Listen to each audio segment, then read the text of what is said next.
हरे कृष्णा। तो कल हमने पढ़ा था कि प्रीति, कि भगवान को जो गुण आकर्षित करते हैं। आगे लिख रहे हैं, जब हम रेगिस्तान पार कर कृष्ण के नामों के जगत में ऊंचा शिखर चढ़ रहे होते हैं, तब यह ध्यान में रखना आवश्यक है कि कृष्ण उनके नामों में विद्यमान है। हम किस प्रकार उन्हें प्रकट होने के लिए प्रोत्साहित कर सकते हैं।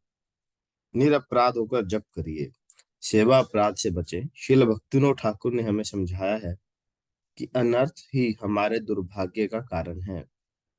इन्हें त्याग कर एक वैष्णव का उदार हृदय विकसित कीजिए। कृष्ण उनके नामों में विद्यमान है, और जब हम जप करने हेतु तत्पर हो जाते हैं तो कृष्ण भी स्वयं को प्रकट करने के लिए तत्पर हो जाते हैं। कृष्ण उनके नामों में विद्यमान है, और जब हम जप करने हेतु तत्पर हो जाते हैं तो कृष्ण भी स्वयं को प्रकट करने के लिए तत्पर हो जाते हैं। कृष्ण असीमित रूप से गहरे हैं, किंतु श्रील विश्वनाथ चक्रवर्ती ठाकुर ने हम पर कृपा कर उनकी मनोवृत्ति को हमारे सामने उजागर किया है।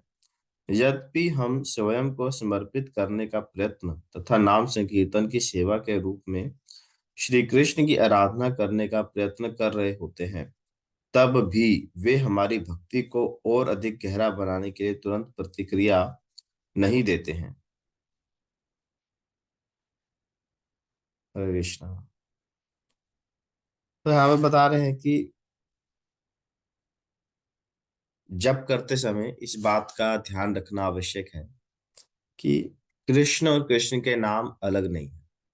हालांकि ये बात कोई नई नहीं है, आप इस बात को हमने हजारों बार दोहराया है। ठीक है, पर ये हमारे मन का एक स्वभाव होता है कि भूल जाना। हम भूल जाते हैं। हम प्रभुपाद जी की किताबें अगर पढ़ें या फिर उनका कोई प्रवचन सुने, है ना, या फिर किसी वरिष्ठ सन्यासी या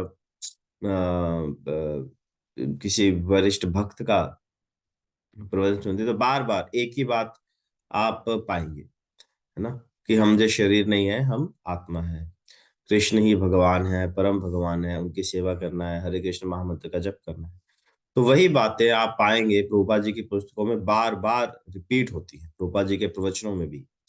प्रभुपाद जी ने कभी भी बहुत हाई फाई प्रवचन नहीं दिए हैं, कि ना, कि गोपी भाव क्या है ना, हमारा स्वरूप क्या है, कृष्ण की कोई गुह्यतम सीक्रेट लीलास पास टाइम्स, ऐसा नहीं। प्रभुपाद जी के अगर आप प्रवचन देखेंगे, मोर देन 90% जो प्रवचन है वो बेसिक फिलोसॉफी पर है ना, कि हम जो शरीर नहीं है, हम आत्मा है, अध्यात्म जगत, भौतिक जगत, स्ट्रगल फॉर एग्जिस्टेंस, है ना, किस प्रकार से ये शरीर दुखदाई है, कर्म, लॉ ऑफ ट्रांसमाइग्रेशन, बेसिक चीजों पे।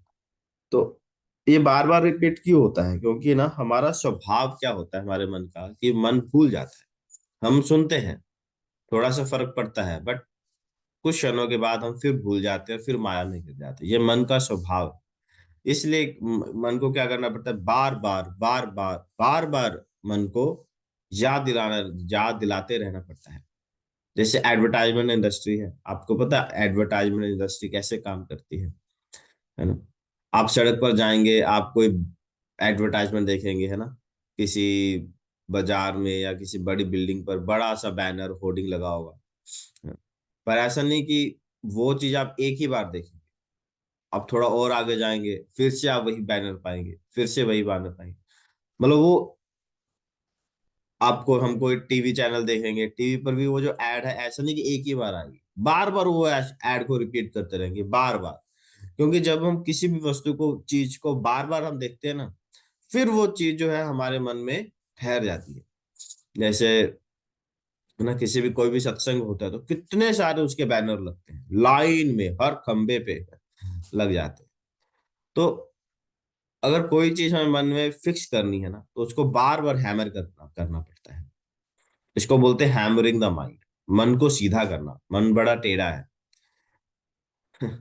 मन जो है बहुत टेढ़ा व्यक्ति है। मन को कस के बांध के रखना पड़ता है। तो उसके लिए क्या है, बार बार हैमर करो, बार बार उसको याद दिलाओ। इसलिए ये बातें बार बार हर उसको में लिखी जाती है। अरे, हमेशा याद रखो कि कृष्ण और उनके नाम अलग नहीं है, वो एक ही है। जब हम जप करते हैं तो बड़ी, इसलिए बड़ी गंभीरता से और ध्यान पूर्वक जप करना चाहिए, क्योंकि उस समय भगवान हमारे साथ होते हैं। हम भगवान को तो पुकार रहे हैं, हरे कृष्ण कृष्ण कृष्ण हरे राम राम राम हरे हरे। भगवान आते हैं, पर हमारा ध्यान नहीं होता है ना। हमारा ध्यान इधर उधर भटक जाता है। तो कृष्ण देखते अरे ये मुझे बुला तो रहा है, पर ध्यान इसका इधर उधर है, तो फिर कृष्ण वापस चले जाते हैं, है ना। जैसे मान लीजिए आप अपने घर में किसी मेहमान को बुलाएं, और मेहमान आया, पर आप उस पर ध्यान नहीं दे रहे हो, आप उसे ग्रीट नहीं कर रहे हो, आप उसे बात नहीं कर रहे हो, और अपने इधर उधर कार्यों में व्यस्त, तो मेहमान अप्रसन्न होकर ही विल बी अनहैप्पी, और वो वापस चले जाएंगे। उसी प्रकार कृष्ण तो आते हैं जब हम बुलाते हैं, बट जब वो देखते हैं कि हम ध्यान नहीं कर रहे हैं उनके ऊपर, तो वो वापस चले जाते हैं।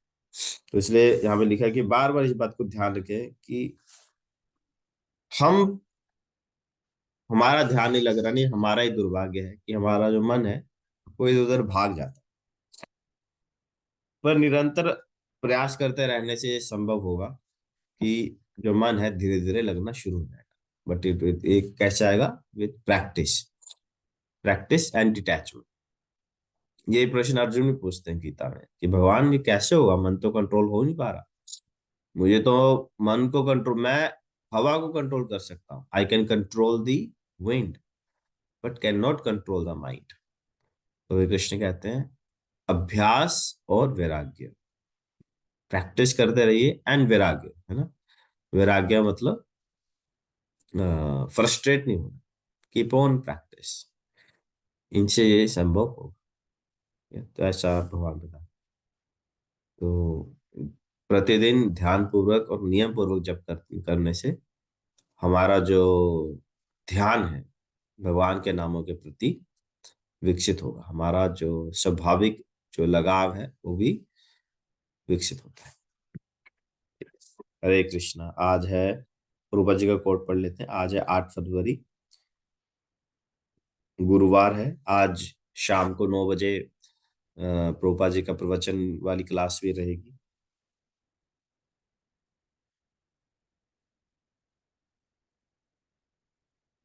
आज आया नहीं है। ओके। इसको झंडे का टाइप करो।